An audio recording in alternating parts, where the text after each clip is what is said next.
জামাইয়ের রুচি বলতে কোনো জিনিস নাই, খেতে পারে না।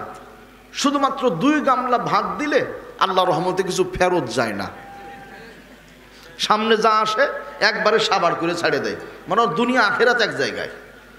চৈত্র মাস, শাশুড়ি আম্মা খাবার দিয়েছে সামনে, জামাই বেচারা বসেছে দেশি মুরগির রান, মাসকালাইয়ের ডাউল আর 2 গামলা ভাত।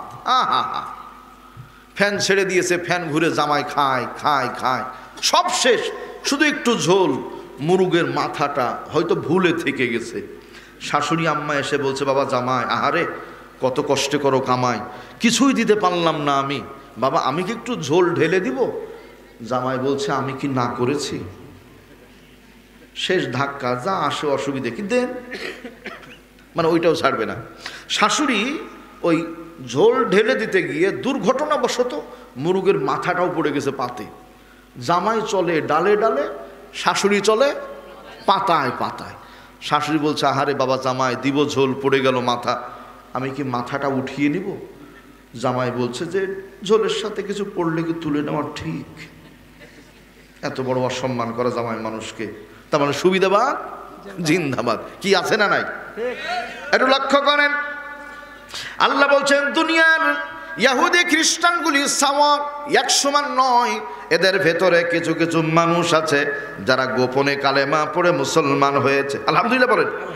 শুধু কালেমা পড়েছে তাই নয়, রাত্রি যখন গভীর হয়ে যায় ওরা আরামের বিছানাকে ছেড়ে দিয়ে জায়নামাজ পড়ে পূর্ব পশ্চিম দিক মুখ করে আল্লাহ রব্বুল আলামিনকে সেজদা দিয়ে দেয়। বলেন মারহাবা। আয়াতের তাফসীর করতে গিয়ে মুফাসসির যারা বলেছেন তারা বহু বিধর্মী ঘরে আল্লাহর ইমানদার জান্নাতি বান্দাবান্দি লুকিয়ে আছে। আলহামদুলিল্লাহ বলেন।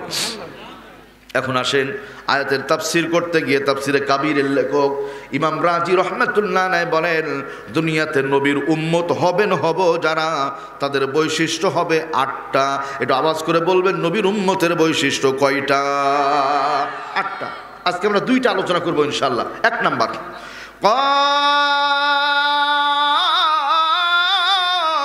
কাইমা। আল্লাহু আকবার বলেন। একটু আমার দিকে তাকান বাজান, বলেন আঙ্গুলটা সোজা না বাঁকা? সোজা। ইসলাম কাইমা। দিনের পথে যারা থাকে অটল থাকতে হবে, অবিচল থাকতে হবে।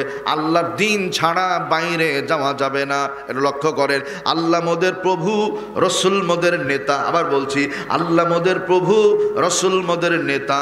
আল্লাহ ছাড়া কারো কাছে নুয়াই না কো মাথা। আওয়াজ করে বলেন কথা ঠিক কিনা? মাথা নত হবে কার কাছে? আল্লাহর কাছে।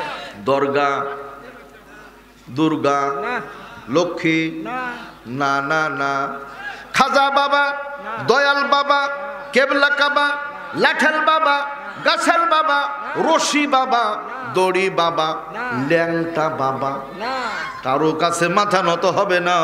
এর হুঙ্কার মেরে বলেন মাথা নত হবে কার কাছে?